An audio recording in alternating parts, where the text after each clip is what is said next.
Animatrix prime স্টোরিজে আজ শুনবেন শরৎচন্দ্র চট্টোপাধ্যায়ের কাহিনী আঁধারে আলো। গল্প পাঠে আমি সায়ন্তন। নিবেদনে অ্যানিম্যাট্রিক্স প্রাইম স্টোরিজ। প্রযোজনা অ্যানিম্যাট্রিক্স মাল্টিমিডিয়া।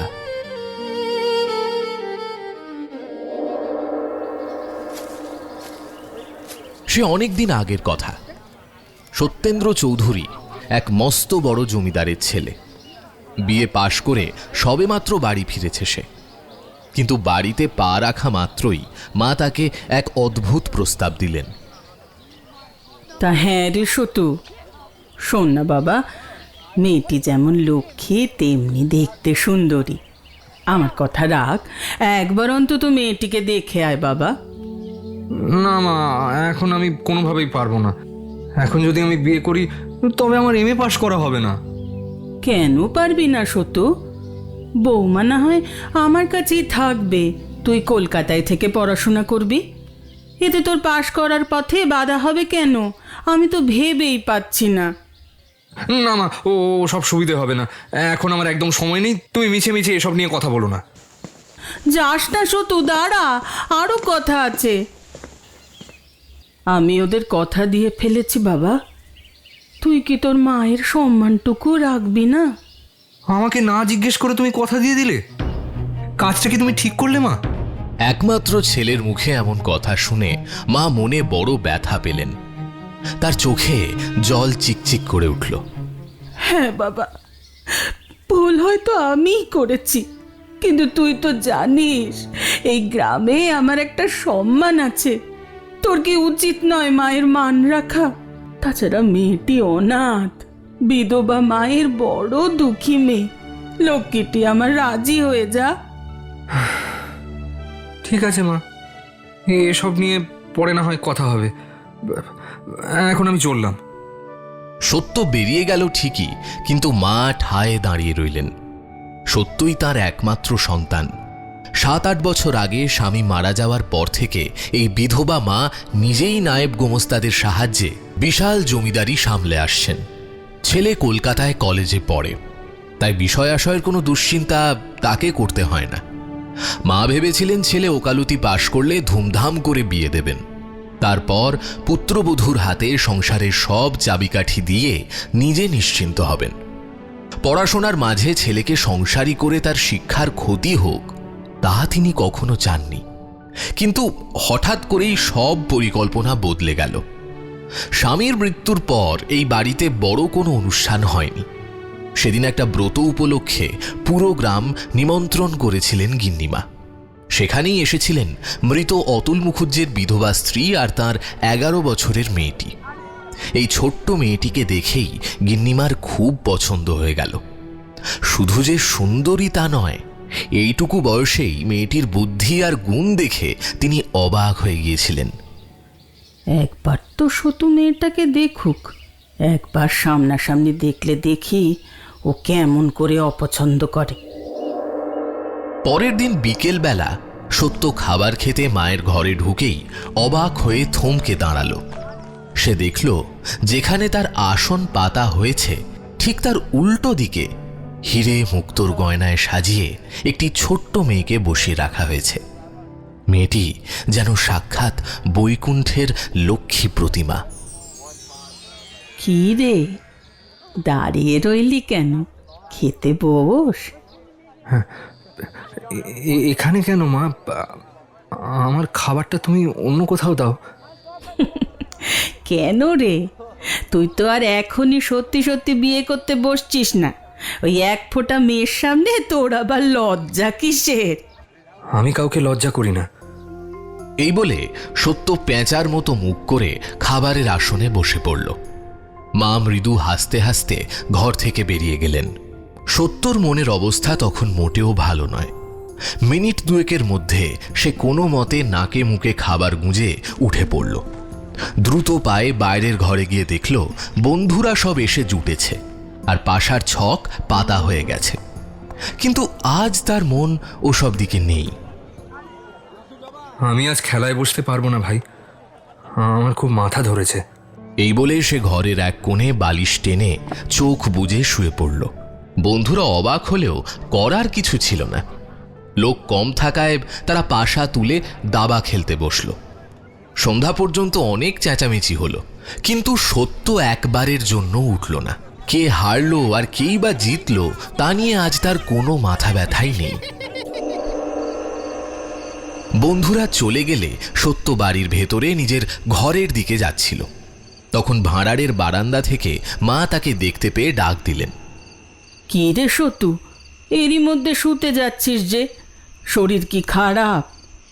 শুতে নয় মা, পড়তে যাচ্ছি। এমএর পড়া মোটেও সহজ নয়, এখন সময় নষ্ট করলে আমার চলবে না। মা যেন বুঝতে পারেন কেন সে রাগ দেখাচ্ছে। সেই ইঙ্গিত দিয়েই সত্য ওপরে চলে গেল। আধ ঘন্টা কেটে গেছে। টেবিলের ওপর বই খোলা পড়ে আছে ঠিকই, কিন্তু সত্য একটা লাইনও পড়েনি। সে চেয়ারে হেলান দিয়ে ছাদের কড়ি বড়কা গুনছিল। হঠাৎ তার ধ্যান ভেঙে গেল।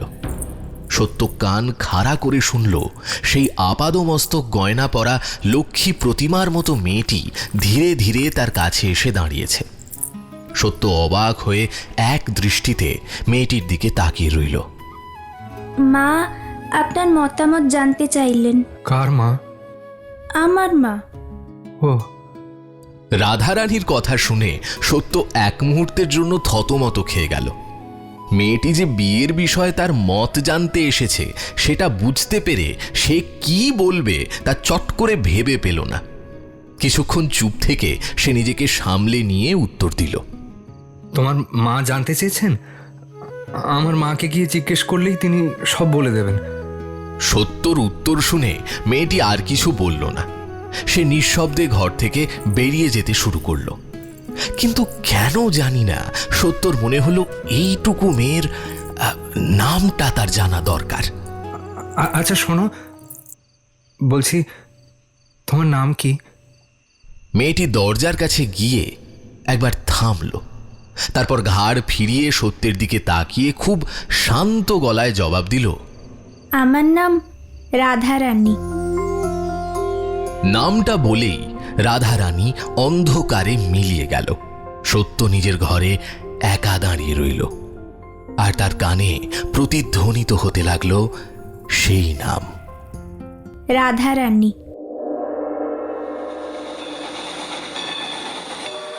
ছোট্ট রাধারানী স্মৃতি মন থেকে ঝেড়ে ফেলে দিয়ে সত্য এমএ পড়তে কলকাতায় চলে এসেছে। তার জেদ যতদিন না বিশ্ববিদ্যালয়ের সব পরীক্ষায় পাশ করছে ততদিন কোনো মতেই বিয়ে নয়। শুধু তাই নয়, তার মনে হতে লাগলো সে হয়তো কোনোদিন বিয়ে করবেই না, কারণ তার মতে সংসারে জড়ালে মানুষের আত্মসম্মান নষ্ট হয়ে যায়। কিন্তু হাজার চেষ্টা করেও সে কি সত্যিই ভুলতে পেরেছে? অদ্ভুত এক পরিবর্তন এসেছে সত্যর মনে। পথে কোনো নারীকে দেখলেই সেই ছোট্ট রাধারানীর মুখটা তার চোখের সামনে ভেসে ওঠে। সে চিরকালই নারীর প্রতি উদাসীন ছিল, অথচ এখন কেন জানি না রাস্তায় কোনো বিশেষ বয়সের মেয়ে দেখলেই সে তাকিয়ে থাকে। হাজার চেষ্টা করেও চোখ ফেরাতে পারে না, আর যখনই ভুল বুঝতে পারে তখন লজ্জায় শরীর শিউরে ওঠে। দ্রুত পায়ে সে সেখান থেকে পালিয়ে বাঁচে। সত্য সাঁতার কেটে স্নান করতে খুব ভালোবাসে। কলকাতার চোরবাগানে তার বাসা থেকে গঙ্গা খুব একটা দূরে নয়, তাই প্রায়ই সে জগন্নাথের ঘাটে স্নান করতে আসত। আজ পূর্ণিমা, ঘাটে অন্য দিনের চেয়ে একটু বেশি ভিড়। সত্য ঘাটে নেমে তার চেনা সেই উড়িষ্যার পান্ডা ঠাকুরের কাছে শুকনো জামা কাপড় জমা দিতে যাচ্ছিল, কিন্তু হঠাৎ এক জায়গায় ভিড় দেখে সে থমকে দাঁড়ালো। দেখল 4-5 জন লোক একদিকে অবাক হয়ে তাকিয়ে আছে। সত্য তাদের দৃষ্টি অনুসরণ করতেই বিস্ময়ে স্তব্ধ হয়ে গেল। সত্যের মনে হলো নারী দেহে এত রূপ সে আগে কখনো দেখেনি। মেয়েটির বয়স 18-19-এর বেশি হবে না। পরনে সাদাসিধে কালো পাড়ের শাড়ি, গায়ে কোনো গয়না নেই। মেয়েটি হাঁটু গেড়ে বসে কপালে চন্দনের তিলক নিচ্ছিল। আর সত্যর চেনা সেই পাণ্ডা মশাই এক মনে সুন্দরীর কপালে আর নাকে তিলকের আলপনা এঁকে দিচ্ছেন। সত্য মেয়েটির আরও কাছে গিয়ে দাঁড়ালো। পাণ্ডামশাই সবসময় সত্যর কাছ থেকে ভালোই দক্ষিণা পান, তাই ওই রূপসী মেয়ের সেবায় নিমগ্ন থাকলেও সত্যকে দেখা মাত্রই তিনি হাতের কাজ ফেলে দিয়ে উঠে দাঁড়ালেন। হ্যাঁ, আরে বড় বাবু যে, আসুন আসুন আসুন, আরে দাঁড়িয়ে রইলেন কেন? আসুন আসুন, আপনার শুকনো কাপড়খানা দিন তো আমার কাছে। ঠিক সেই মুহূর্তে দুজনের চোখাচোখি হলো। সত্য যেন এক নিমেষে কুঁকড়ে গেল। সে তড়িঘড়ি করে হাতের শুকনো কাপড়খানা পাণ্ডার কাছে জমা দিয়ে দ্রুত পায়ে সিঁড়ি বেয়ে গঙ্গার জলে নেমে পড়ল। সাঁতার কাটতে সে খুব ভালোবাসে ঠিকই, কিন্তু আজ তার হাত পা যেন চলছিলই না। কোনো মতে স্নান সেরে যখন সে ওপরে উঠে এলো, দেখল সেই অপরূপা সুন্দরী মেয়েটি ততক্ষণে চলে গেছে। সেদিন সারাটা দিন সত্যর মনটা কেবলই গঙ্গার ঘাটে পড়ে রইল। তার চিন্তা জুড়ে শুধুই সেই মেয়েটি। পরদিন ভোর হতে না হতেই মা গঙ্গার টান তাকে যেন ঘর থেকে বের করে আনলো। সে আর দেরি করল না, আলনা থেকে একটা কাপড় টেনে নিয়ে দ্রুত বেরিয়ে পড়ল গঙ্গার ঘাটের উদ্দেশ্যে। ঘাটে পৌঁছে সত্য দেখল সেই অপরিচিতা রূপসী এই মাত্র স্নান শেষ করে সিঁড়ি বেয়ে উপরে উঠছেন। সত্য নিজেও স্নান শেষ করে যখন পাণ্ডার কাছে এলো, দেখল আগের দিনের মতোই মেয়েটি বসে কপালে চন্দনের তিলক পড়ছে।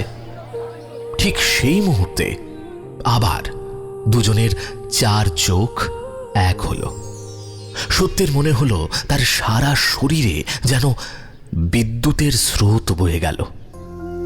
সে এতটাই অপ্রস্তুত হয়ে পড়ল যে কোনো মতে জামা কাপড় ছেড়ে সেখান থেকে দ্রুত পায়ে পালিয়ে গেল।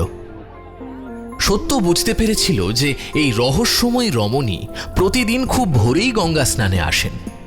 এতদিন যে তাদের দেখা হয়নি তার কারণ সত্য নিজে একটু বেলা করেই ঘাটে আসত।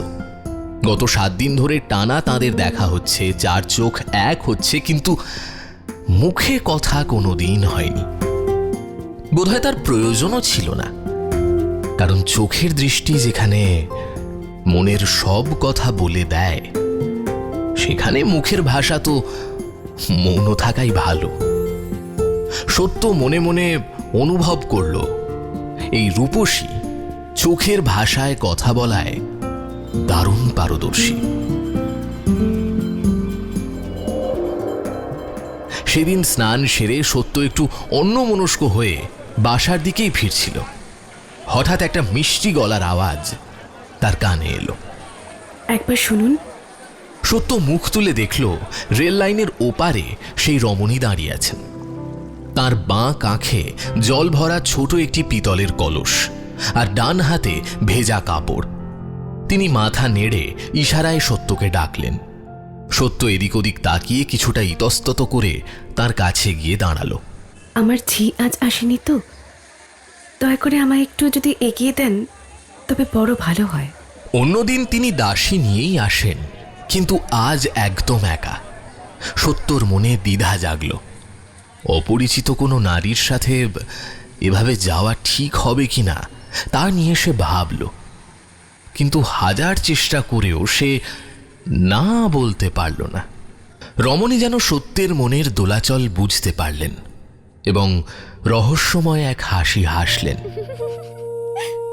এই হাসি যেন জাদুকরী। চলুন।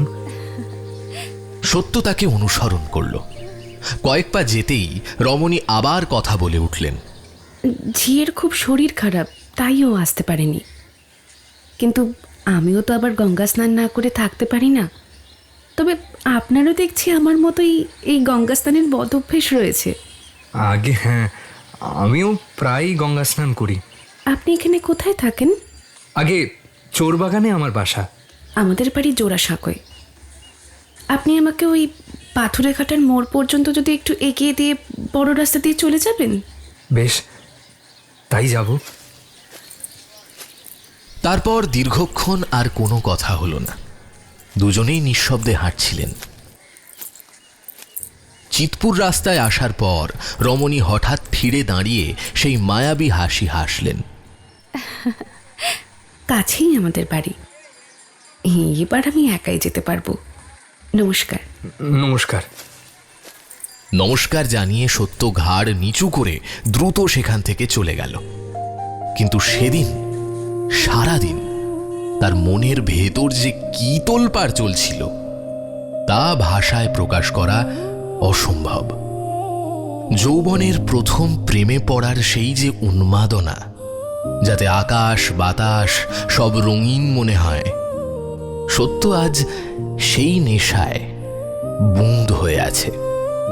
তার সমস্ত চেতনা যেন একখণ্ড চুম্বকের মতো কেবল ওই একদিকেই ঝুঁকে পড়েছে।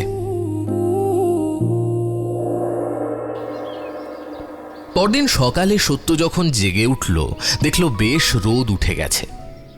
বুক ফেটে এক গভীর দীর্ঘশ্বাস বেরিয়ে এলো তার। সে বুঝতে পারল আজ দেরি হয়ে যাওয়ায় ঘাটে যাওয়ার সময় পেরিয়ে গেছে, দিনটাই আজ বৃথা। ঠিক সেই সময় তার চাকর সামনে দিয়ে যাচ্ছিল। নিজের মনের সব রাগ সে বেচারা চাকরের ওপর ঝাড়ল। এই হারামজাদা, এত বেলা হয়ে গেল আর তুই আমাকে একবারও ডেকে দিতে পারিসনি? দাঁড়া, আজ তোর 1 টাকা জরিমানা। বেচারা চাকরটা তো হাঁ করে তাকিয়ে রইল। সত্য আর দেরি করল না। মেজাজ খারাপ করে গায়ে একটা চাদর না নিয়েই বাসা থেকে বেরিয়ে পড়ল। পথে আসতেই একটা ঘোড়ার গাড়ি ভাড়া করে কোচওয়ানকে হুকুম দিল পাথুরে ঘাটার ভেতর দিয়ে গাড়ি চালাতে।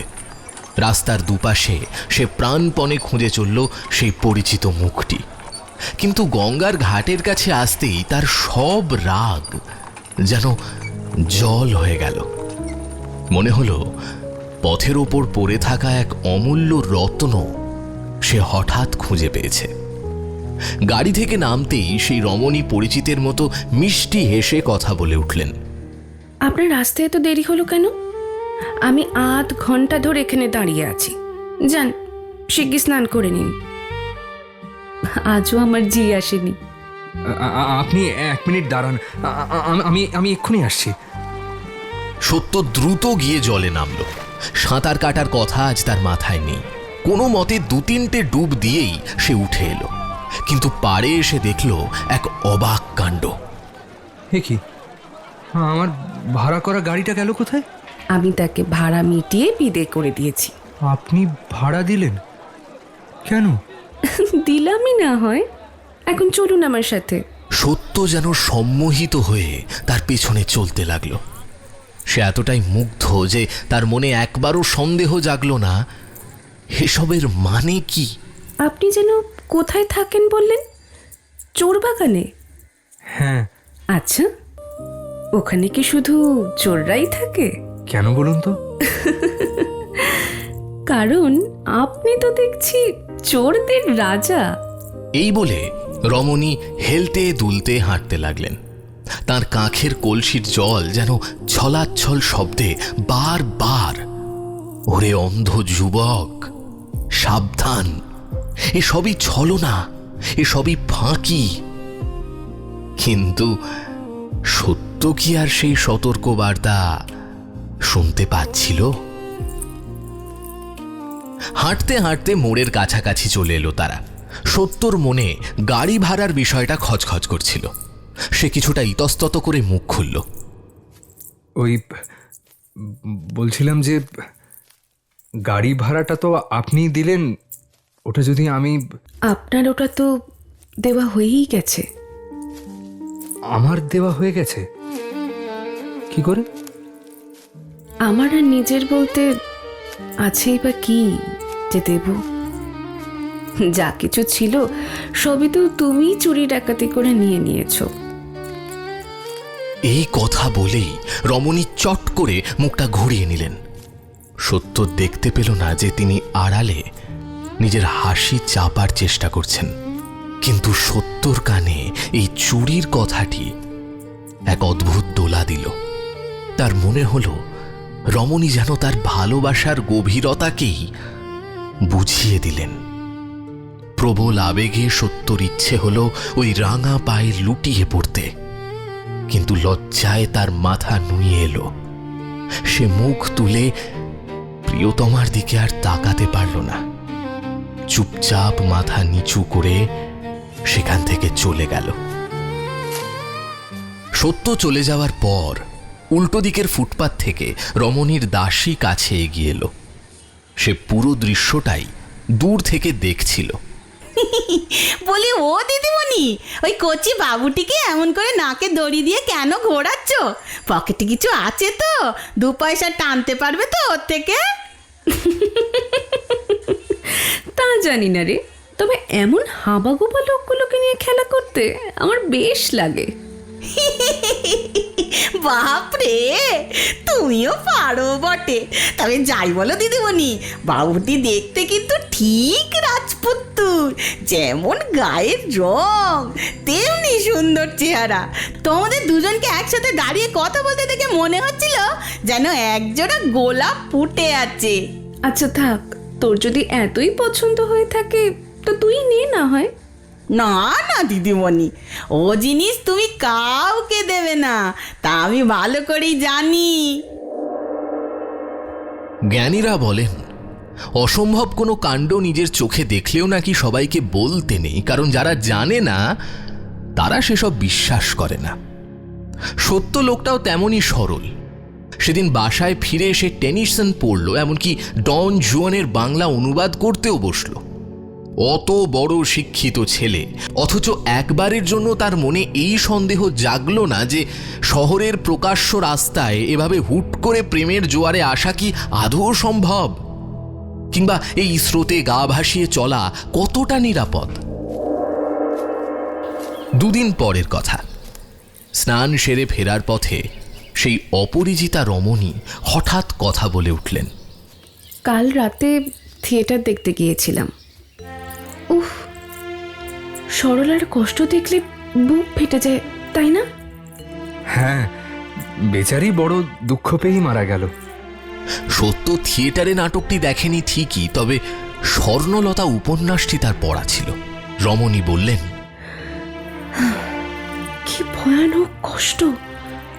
আচ্ছা, সরলা তার স্বামীকে অতটা ভালোবাসতে পারলো কি করে? আর তার বড় যা প্রমোদা কেন পারল না, বলতে পারেন? ওটা আসলে মানুষের স্বভাব। ঠিক তাই, বিয়ে তো সবারই হয়, কিন্তু সব দম্পতি কি একে অপরকে সমানভাবে ভালোবাসতে পারে? পারে না। দুনিয়ায় কত লোক আছে যারা মরার দিন পর্যন্ত বুঝতেই পারে না ভালোবাসা আসলে কি। ভালোবাসা অনুভব করার ক্ষমতাও সবার থাকে না। যেমন অনেকে গান বাজনা খুব ভালো হলেও মন দিয়ে শুনতে পারে না, আবার অনেকে কোনো কিছুতেই রাখতে পারে না। লোকে এদের গুণ গায় ঠিকই, কিন্তু আমার এদের নিন্দে করতেই ইচ্ছে করে। কেন? কারণ তারা অক্ষম। অক্ষমতার হয়তো কিছু গুণ থাকতে পারে, কিন্তু দোষটাই বেশি। এই যেমন ওই নাটকের সরলার ভাসুর, স্ত্রীর এত অত্যাচারের পরেও তার রাগ হলো না। সত্য চুপ করে রইল। রমণী আবার বলতে লাগলেন, আর তার স্ত্রী, ওই প্রমোদটা কি শয়তান মেয়ে মানুষ। আমি যদি ওখানে থাকতাম তবে ওই রাক্ষসের গলা টিপে দিতাম। তুমি থাকবে কি করে? আরে বাবা, প্রমোদা বলে তো বাস্তবে কেউ ছিল না, ওটা তো নিছক কবির কল্পনা মাত্র। তবে এমন কুৎসিত কল্পনা করার মানে কি? সবাই তো বলে মানুষের ভেতরেই নাকি ভগবান থাকেন, আত্মা থাকে, কিন্তু প্রমোদার মতো চরিত্র দেখলে কি মনে হয় যে তার ভেতরেও ভগবান আছেন? সত্যি বলছি আপনাকে, বড় বড় লেখকদের বই পড়ে মানুষ ভালো হবে, একে অপরকে ভালোবাসবে, তা না হয়ে এমন সব বই লেখা হচ্ছে যা পড়লে মানুষের ওপর মানুষের ঘৃণা জন্মে যায়। বিশ্বাসই হতে চায় না যে সব মানুষের অন্তরে ভগবানের মন্দির আছে। তুমি বুঝি খুব বই পড়ো? ইংরেজি জানি না তো, তাই বাংলা যা বই বেরোয় সবই পড়ি। একদিন তো সারা রাত কেটে যায় বইয়ের পাতায়। এই তো বড় রাস্তায় চলে এসেছি, চলুন না আমাদের বাড়ি। আমার যত বই আছে সব আপনাকে দেখাবো। তোমাদের বাড়ি? হ্যাঁ, আমাদের বাড়ি। চলুন, আজ আপনাকে যেতেই হবে। আচমকা সত্যর মুখ ফ্যাকাশে হয়ে গেল। অপরিচিতা এই নারীর বাড়িতে এভাবে যাওয়া যে কত বড় সামাজিক অপরাধ হতে পারে সেই ভয়ে সে কেঁপে উঠল। না না না, ছি ছি ছি, ওসব হয় না। ছিছি করার তো কিছু নেই, চলুননি না। না না, আজ নয়, আজ বরঞ্চ থাক। সত্য আর এক মুহূর্ত দাঁড়ালো না, কাঁপতে কাঁপতে দ্রুত সেখান থেকে পালিয়ে গেল। কিন্তু আজ তার মনে সেই অপরিচিতা প্রিয়তমার জন্য গভীর শ্রদ্ধার উদয় হল। সে ভাবল, যে নারী এমন আধ্যাত্মিক আর উচ্চশিক্ষিত কথা বলে সে সাধারণ কেউ হতেই পারে না। গভীর এক ভক্তি আর ভালোবাসায় তার মন নুয়ে এলো।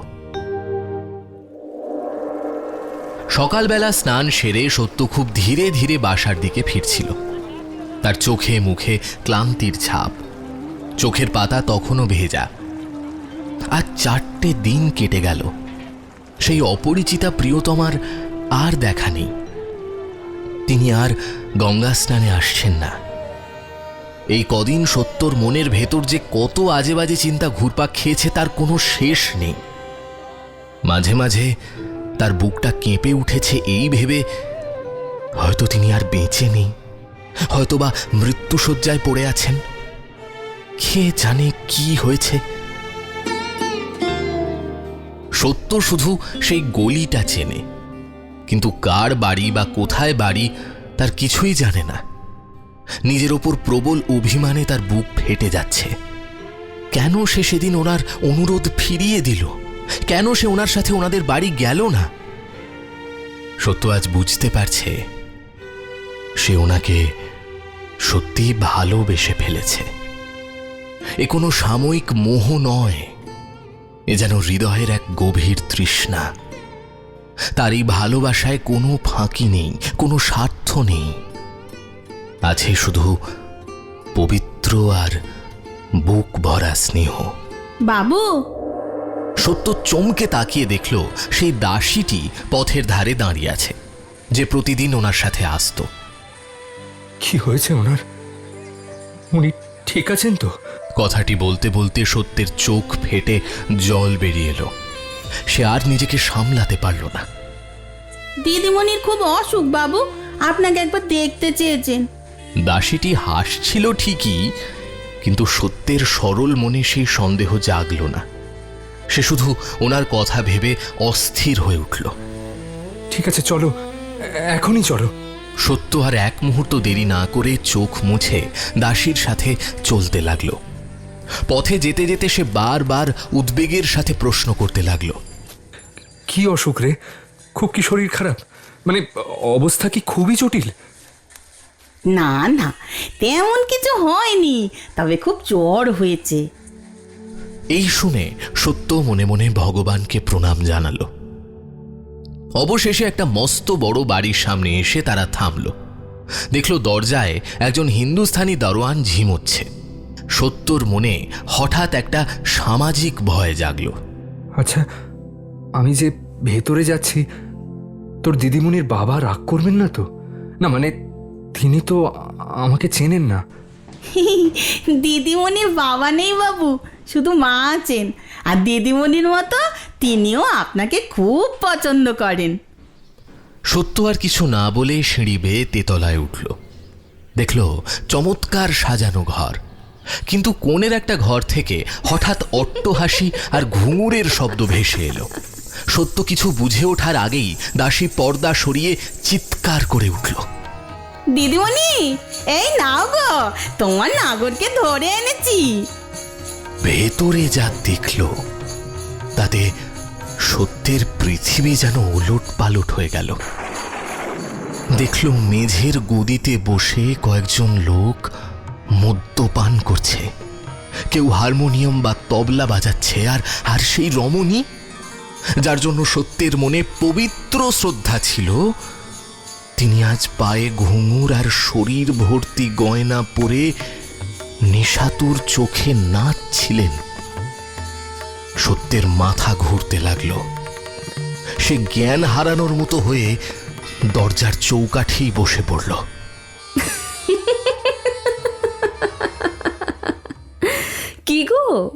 তোমার কি মৃগী রোগ আছে নাকি? এমন করে বসে পড়লে কেন? ঢং করো না ভাই, ওঠো। ওসবে আমার আবার খুব ভয় লাগে। বিজলির হাতের ছোঁয়া লাগা মাত্র সত্যর সারা শরীর ঘৃণায় আর যন্ত্রণায় শিউরে উঠল। সে যেন পাথর হয়ে গেল। আমার নাম শ্রীমতী বিজলি। তা তোমার নামটা কি ভাই? হাবু না গাবু? বিজলির কথা শুনে ঘরের সবাই হো হো করে হেসে উঠল। হাসির চোটে বিজলির সেই দাসীটি তো মেঝের ওপর গড়াগড়ি খেতে লাগলো।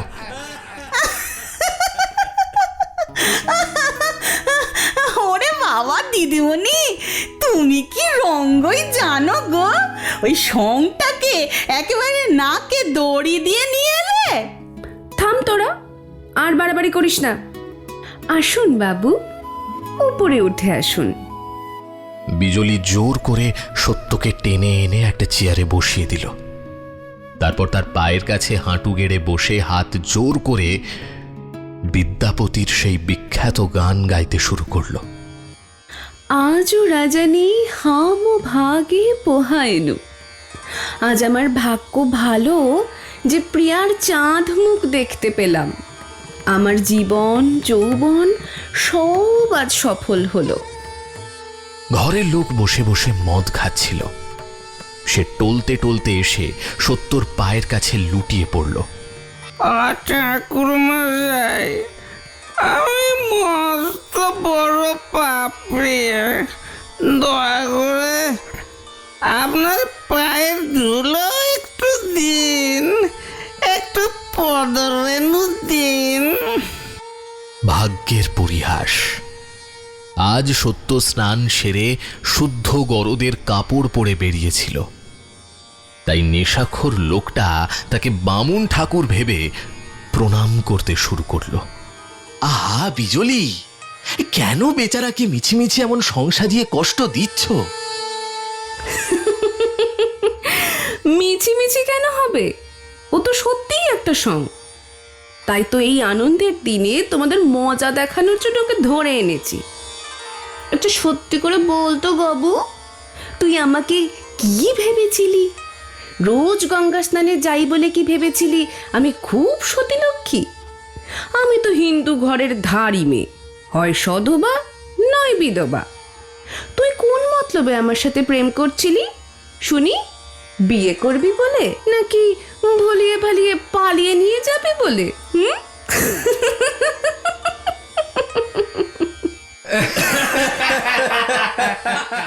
চারপাশ থেকে হাসির হুল্লোড় আর বিদ্রুপের বন্যা বয়ে যেতে লাগলো, কিন্তু সত্য একটিবারও মুখ তুলল না, কোনো কথার জবাব দিল না। তার মনের ভেতর তখন কি ঝড় বইছিল তা হয়তো পৃথিবীর কেউ কোনোদিন বুঝবে না। সে শুধু পাথরের মতো স্থির হয়ে বসে রইল। হাসাহাসি করতে করতে বিজলি হঠাৎ থমকে দাঁড়ালো। তার চোখে মুখে বিদ্রুপের বদলে এক অদ্ভুত মমতা ফুটে উঠল। আরে আমি তো শুধু তামাশাই করছি। ক্ষমা, যা তো শিগগির বাবুর জন্য খাবার নিয়ে আয়। উনি স্নান করে এসেছেন, নিশ্চয়ই খিদে পেয়েছে। বিজলির আগের সেই বিদ্রুপের সুর যেন এক নিমেষে সস্নেহ অনুতাপে বদলে গেল। কিছুক্ষণ পর দাসী এক থালা খাবার নিয়ে এলে বিজলি নিজ হাতে তা সত্যের সামনে ধরল। মুখ তোলো, এই একটু খেয়ে নাও। সত্য এতক্ষণ চুপচাপ অপমান সহ্য করছিল। এবার সে মুখ তুলল। তার চোখে জল নেই, আছে এক কঠিন শান্ত ভাব। আমি খাবো না। কেন? খেলে কি জাত যাবে? আমি কি হাঁড়ি না মুচি? আপনি হাড়ি বা মুচি হলে আমি হয়তো খেতাম, কিন্তু আপনি যা, তাই আমি খাবো না। ওরে বাবা, হাবু বাবু তো দেখছি বেশ কড়া কথা বলতে পারেন। বিজলি হাসল ঠিকই, কিন্তু সেই হাসিতে কোনো প্রাণ ছিল না। ঘরের অন্য কেউ তাই আর হাসল না। আমার নাম সত্য, হাবু নয়। আমি কাউকে কথা দিয়ে আঘাত করতে শিখিনি ঠিকই, কিন্তু নিজের ভুল বুঝতে পারলে তা শুধরে নিতে আমি জানি। তার মানে আমার ছোঁয়া তুমি খাবে না? না। খাবেই। আজ না হয় কাল, না হয় দুদিন পরে তুমি আমার হাতের খাবার খাবেই, এই আমি তোমাকে বলে রাখলাম। ভুল মানুষের হয় বিজলি দেবী। আমার ভুল যে কত বড় তা আজ সবাই দেখলো, কিন্তু আপনারও ভুল হচ্ছে। আজ নয়, পরের জন্মেও নয়, কোনোদিনই আমি আপনার ছোঁয়া খাবো না। আপনার এই নিঃশ্বাসে আমার রক্ত শুকিয়ে যাচ্ছে। আমায় যাওয়ার অনুমতি দিন। সত্যর চোখে মুখে গভীর ঘৃণা ফুটে উঠল। এমনকি সেই মাতাল লোকটাও তা টের পেল। বিজলি বিবি, অরসিকের কাছে রস নিবেদন করে লাভ নেই। ও সকালের আমোদটাই মাটি করে দিল। যেতে দাও ওকে, যেতে দাও। বিজলি আর কোনো উত্তর দিল না। সে স্তম্ভিত হয়ে সত্যর দিকে তাকিয়ে রইল। সে ভাবতেও পারেনি এমন শান্ত এক যুবক এত কঠোর কথা বলতে পারে। আমি আসি। আর একটু বসো না। আরে না না, প্রথম চোটা একটু জেদ দেখাবে। যেতে দাও বিজলি, এখন সুতো ছাড়ো, সুতো ছাড়ো। সত্য ঘর থেকে বেরিয়ে এলো। বিজলি পেছন পেছন এসে পথ আগলে দাঁড়ালো। ঘরের বাকিরা যাতে শুনতে না পায় তাই ফিসফিস করে বলল, ওরা দেখতে পাবে বলে বলতে পারছি না, নইলে আপনার পা ধরে বলতাম আমার মস্ত অপরাধ হয়ে গেছে, আমায় ক্ষমা করুন। সত্য কোনো কথা বলল না। ঘৃণা ভরে মুখ ফিরিয়ে দাঁড়িয়ে রইল। এই পাশের ঘরটা আমার পড়ার ঘর, একবারটি এসে দেখবেন না? আমি সত্যিই আপনার কাছে মাপ চাইছি। না। কাল কি আবার দেখা হবে? না। আর কি কোনোদিনই দেখা হবে না? বললাম তো না। বিজলির গলা কান্নায় বুজে এলো। সে নিজেকে সামলে নিয়ে আবার বলল, আমার বিশ্বাস হয় না যে আর দেখা হবে না, কিন্তু আজ একটা কথা অন্তত বিশ্বাস করবেন। সত্য অবাক হয়ে ফিরে তাকালো, কিন্তু তার চোখে ছিল অবিশ্বাস। সেই অবিশ্বাস দেখে বিজলির বুক ফেটে গেল। সে যে পাপের পথে এত দূর চলে এসেছে যে তার সত্যি কথাও আজ কেউ বিশ্বাস করবে না। কি বিশ্বাস করতে বলছেন আপনি? বিজলি মাথা নিচু করল। তার বুকের ভেতরটা দুমড়ে মুচড়ে যাচ্ছিল। সে সত্যকে ভালোবেসে ফেলেছে, এতটাই যে এই ভালোবাসার জন্য সে তার রূপের অহংকার আর এই বিলাসী জীবনকেও এক নিমেষে ত্যাগ করতে পারে। কিন্তু সে তো দাগী আসামি। সমাজের চোখে সে তো অপরাধী। তার ভালোবাসা আজ কে বিশ্বাস করবে? আমি চললাম। যান, কিন্তু একটা কথা মনে রাখবেন, যে কথা আমি এত অপরাধের মাঝেও বিশ্বাস করি, আপনি যেন তা অবিশ্বাস করবেন না। বিশ্বাস করবেন সবার ভেতরেই ভগবান থাকেন। মন্দিরে সবসময় পুজো হয় না ঠিকই, কিন্তু দেবতাকে তো আর মারিয়ে যাওয়া যায় না। সত্য কোনো কথা না বলে চলে গেল। বিজলি দীর্ঘক্ষণ একা দাঁড়িয়ে রইল। তারপর যখন সে সেই মদের আসরে ফিরল, তখন তার পুরো চেহারা বদলে গেছে। তার ভেতরের মরে যাওয়া নারীত্ব যেন হঠাৎ জেগে উঠেছে। কে ভাইজি, চোখ ভেজা কেন? ছড়াটা তো ভারী একগুয়ে রে বাবু। অত ভালো ভালো খাবারগুলো খেলোই না। দে তো থালাটা আমার দিকে এগিয়ে দে, আমি খাই। মাতালটির একটি কথাও বিজলির কানে যাচ্ছিল না। হঠাৎ তার নিজের পায়ের দিকে চোখ পড়ল। পায়ে বাঁধা ওই ঘুঙুরগুলো যেন বিষাক্ত বিছের মতো তাকে কামড়ে ধরল। সে ঘৃণায় আর বিরক্তিতে তড়িঘড়ি করে পা থেকে ঘুঙুরগুলো খুলে দূরে ছুঁড়ে ফেলে দিল। বিজলি যখন নিজের পা থেকে ঘুঙুরগুলো খুলে দূরে ছুঁড়ে ফেলে দিল, তখন আসরের সবাই অবাক হয়ে তার দিকে তাকিয়ে রইল। হারমোনিয়াম বা তবলার আওয়াজ থেমে গেল। ও কি বিজলি, তুমি ঘুঙুরগুলো খুলে ফেললে যে? আর কোনোদিন পরবো না বলে। মানে আর পড়বে না মানে কি? অর্থাৎ আর কখনো না। বাইজি মরে গেছে। সে কি বাজি, এত তাড়াতাড়ি মরে গেল? তার রোগটা কি শুনি? তা কি অসুখে বাইজি মরল?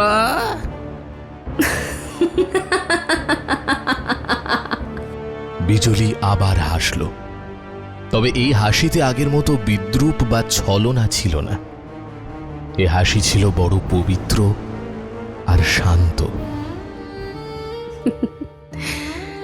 যে রোগে আলো জ্বললে অন্ধকার মরে যায়, সূর্য উঠলে রাত শেষ হয়ে যায়, বন্ধু আজ সেই রোগেই তোমাদের এই বাইজি চিরদিনের জন্য মরে গেল। কেটে গেছে দীর্ঘ 4 বছর। কলকাতার এক বিশাল বাড়িতে আজ উৎসবের ধুম। জমিদারের ছেলের অন্নপ্রাশন, খাওয়া দাওয়ার বিরাট পর্ব শেষ হয়েছে সবে মাত্র। সন্ধ্যার পর বাড়ির সামনের বড় প্রাঙ্গণে নাচ গানের আসর বসেছে। একধারে 4-5 জন বাইজি তৈরি হচ্ছে নাচের জন্য। দোতলার বারান্দায় চিকের আড়ালে বসে রাধারানী একা একা নিচের ভিড় দেখছিল। নিমন্ত্রিত মহিলারা তখনও এসে পৌঁছননি। হঠাৎ নিঃশব্দে পেছনে এসে দাঁড়ালেন সত্যেন্দ্র। কি এত মন দিয়ে দেখছো বলো তো? যা সবাই দেখতে এসেছে, বাইজিদের সাজগোজ। তা তুমি হঠাৎ ভেতরে যে? বাইরে তো অনেক কাজ। তুমি একা একা বসে আছো, তাই একটু গল্প করতে এলাম আর কি। ইস, তাই বুঝি? সত্যি।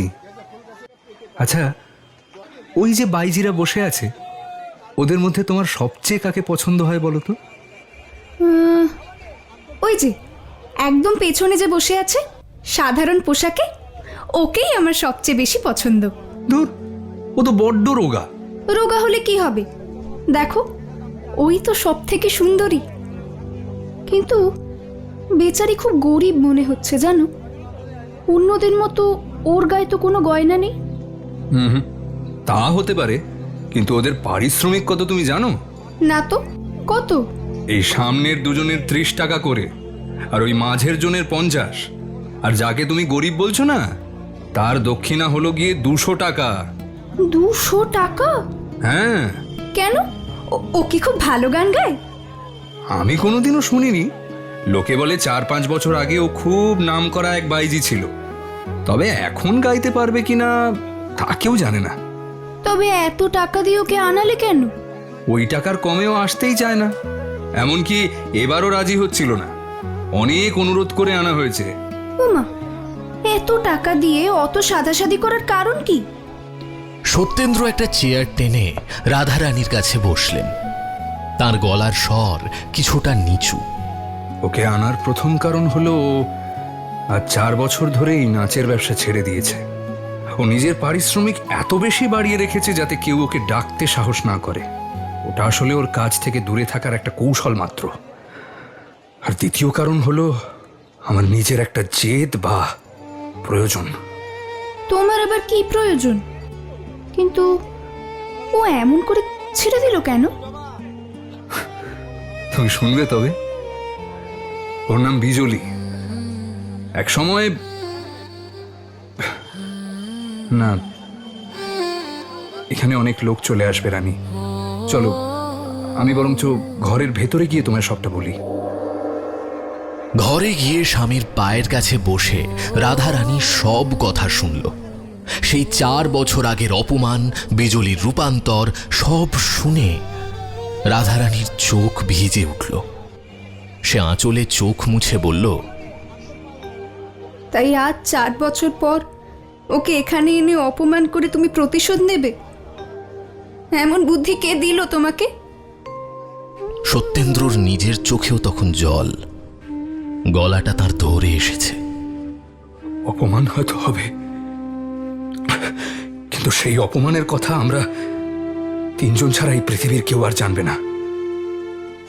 রাধারানী আর কিছু না বলে ঘর থেকে বেরিয়ে গেল। এদিকে আসরে নিমন্ত্রিত লোক গিজগিজ করছে, অন্য নর্তকীরা তৈরি হয়ে নিয়েছে, কিন্তু বিজলি মাথা নিচু করে বসে আছে। তার চোখ দিয়ে জল গড়িয়ে পড়ছে। দীর্ঘ 5 বছরে তার জমানো টাকা ফুরিয়ে এসেছে, তাই অভাবের তাড়নায় বাধ্য হয়েই সে সেই কাজ করতে এসেছে যা সে শপথ করে ছেড়ে দিয়েছিল। কিন্তু আজ মানুষের লোলুপ দৃষ্টির সামনে দাঁড়াতে গিয়ে তার শরীর যেন পাথরের মতো ভারী হয়ে যাচ্ছে। সে ভাবতেই পারেনি তার পা আজ এমন করে ভেঙে পড়তে চাইবে। আপনাকে ডাকছেন। বিজলি মুখ তুলে দেখল পাশে 12-13 বছরের একটি ছেলে দাঁড়িয়ে আছে। মা আপনাকে ওপরে ডাকছেন, একবার আসুন না। কে আমাকে ডাকছেন? তুমি ঠিক জানো তো? হ্যাঁ, আমাদের গিন্নিমা ডাকছেন। তুমি কে খোকন? আমি তো এই বাড়ির চাকর। না না, তোমার কোথাও ভুল হচ্ছে। তুমি আরেকবার ভালো করে জেনে এসো। আপনার নাম বিজলি তো? তবে মা আপনাকেই ডাকছেন, আসুন আমার সাথে। মা ওপরে দাঁড়িয়ে আছেন। বিজলি আর দেরি করল না। সে তাড়াহুড়ো করে পায়ের ঘুঙুরগুলো খুলে ফেলল, তারপর পা টিপে টিপে অন্দরমহলে ঢুকল। সে ভাবল গৃহিণী হয়তো বিশেষ কোনো গানের ফরমায়েশ করবেন, কিন্তু শোবার ঘরের সামনে গিয়ে দেখল এক সুন্দরী বধূ কোলে ছোট্ট সন্তান নিয়ে দাঁড়িয়ে আছেন। বিজলি কাছে আসতেই সেই বধূটি তাকে সমাদরে হাত ধরে ঘরের ভেতরে নিয়ে গেলেন। দিদি, আমায় কি চিনতে পারছো? বিজলি অবাক হয়ে ফ্যাল ফ্যাল করে তাকিয়ে রইল। সে কিছুই বুঝতে পারছিল না। তোমার এই ছোট বোনকে না হয় নাই চিনলে দিদি, তা নিয়ে আমার দুঃখ নেই, কিন্তু ওই বাচ্চাটাকে যদি না চিনতে পারো তবে কিন্তু আমি তোমার সাথে আড়ি করব। রাধারানী মুখ টিপে হাসছিলেন। বিজলি কথা বলার শক্তি হারিয়ে ফেলেছিল, কিন্তু তার মনের অন্ধকার যেন কাটতে শুরু করল। সে ওই পরম সুন্দরী মা আর তার ফুটফুটে শিশুর দিকে পলকহীনভাবে তাকিয়ে রইল। হঠাৎ বিজলি আর নিজেকে সামলাতে পারল না। সে দুহাত বাড়িয়ে শিশুটিকে কোলে টেনে নিল এবং সজোরে বুকে জড়িয়ে ধরে হাউ হাউ করে কেঁদে ফেলল। চিনেছো দিদি? হ্যাঁ বোন, চিনেছি। দিদি, সমুদ্র মন্থন করে সব বিষটুকু যেন তুমি নিজে পান করেছো, আর অমৃতটুকু তুলে দিয়েছো এই ছোট বোনটার হাতে। তোমাকে তিনি ভালোবাসতে পেরেছিলেন বলেই তো আজ আমি তাকে স্বামী হিসেবে পেয়েছি দিদি। টেবিলের উপর রাখা সত্যেন্দ্র ছোট্ট একটি ছবি হাতে তুলে নিয়ে বিজলি এক দৃষ্টে তাকিয়ে রইল। তারপর মৃদু হেসে রাধারানীকে বলল, বিষের জ্বালাই তো আমার কাছে অমৃত হয়ে উঠেছে বোন। আমি কিন্তু বঞ্চিত হইনি ভাই। এই বিরহের জ্বালাই তো আমার মতন পাপীকে মানুষ হতে শিখিয়েছে। ওর সাথে কি একবার দেখা করবে দিদি? না, 4 বছর আগে যেদিন তিনি আমায় ঘৃণা করে চলে গিয়েছিলেন, অহংকার করে বলেছিলাম আবার আমাদের দেখা হবেই, কিন্তু আজ দেখছি ভগবান কেন আমার সেই অহংকার ভেঙে দিলেন। তিনি কেড়ে নিয়ে যে কি করে ফিরিয়ে দেন তা আমার যে ভালো কেউ জানে না। একসময় ভগবানকে খুব নিষ্ঠুর বলতাম, কিন্তু আজ বুঝছি তিনি আমায় কত দয়া করেছেন। আজ যদি তাকে আমি ফিরে পেতাম তবে আমি নিজেকেই হারিয়ে ফেলতাম।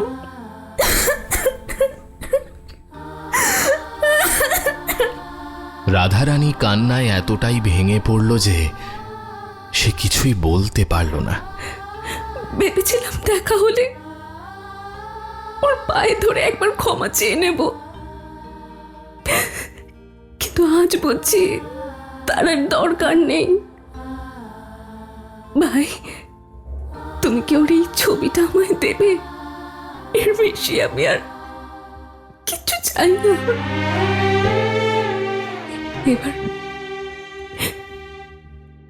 এবার আমি চললাম। আবার কবে আমাদের দেখা হবে দিদি?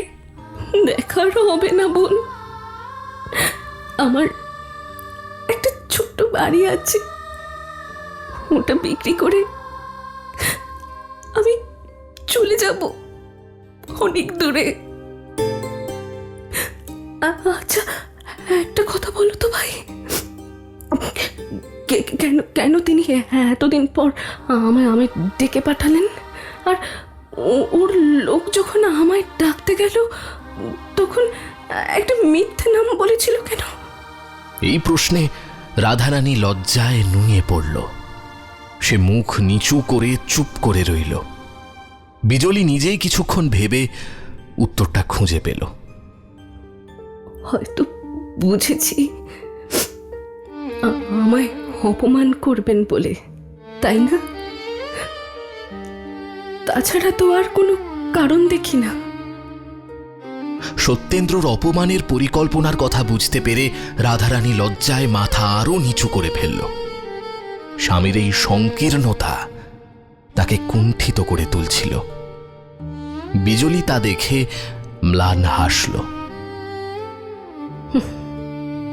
তোমার লজ্জা পাওয়ার কিছু নেই বোন, তবে ওরও একটা মস্ত বড় ভুল হয়েছে। ওর পায়ে আমার 100 কোটি প্রণাম জানিয়ে বলো, যে বিজলিকে উনি অপমান করতে চেয়েছিলেন সেই বিজলি আর বেঁচে নেই। আমার নিজের বলতে তো আর অবশিষ্ট কিছুই নেই বোন। তাই আজ উনি আমায় অপমান করলে সেই অপমানের দাগ ওর গায়ে লাগতো, কারণ আমি তো এখন মরি দেওয়া যন্ত্রণাকে সম্বল করে বেঁচে আছি। নমস্কার দিদি, আজ তোমার কাছে আমি ঋণী হয়ে রইলাম।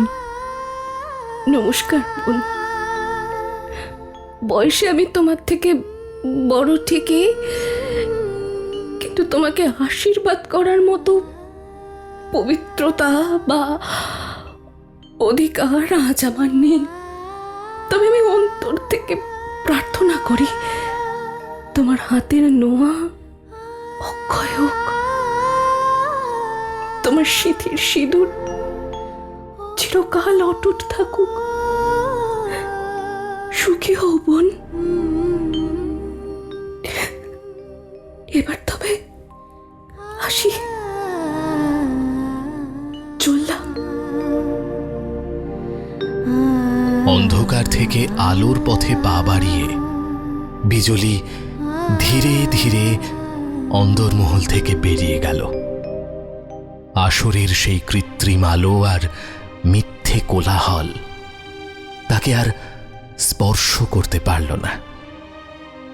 আজ সে সত্যিই মুক্ত। অ্যানিম্যাট্রিক্স প্রাইম স্টোরিজে আজ শুনলেন শরৎচন্দ্র চট্টোপাধ্যায়ের কাহিনী আঁধারে আলো। গল্প পাঠে ছিলাম আমি সায়ন্তন। বিভিন্ন চরিত্রে অভিনয় করলেন আর্য জানা, সায়ন্তনী চ্যাটার্জি, চিত্রাঙ্গী রায়, অর্পিতা দাস ও মনীষ ঘোষ। নিবেদনে অ্যানিম্যাট্রিক্স প্রাইম স্টোরিজ। প্রযোজনা অ্যানিম্যাট্রিক্স মাল্টিমিডিয়া। আমাদের গল্পগুলো যদি আপনাদের ভালো লেগে থাকে আমাদের চ্যানেলটি সাবস্ক্রাইব করে বেল আইকনে ক্লিক করতে ভুলবেন না কিন্তু।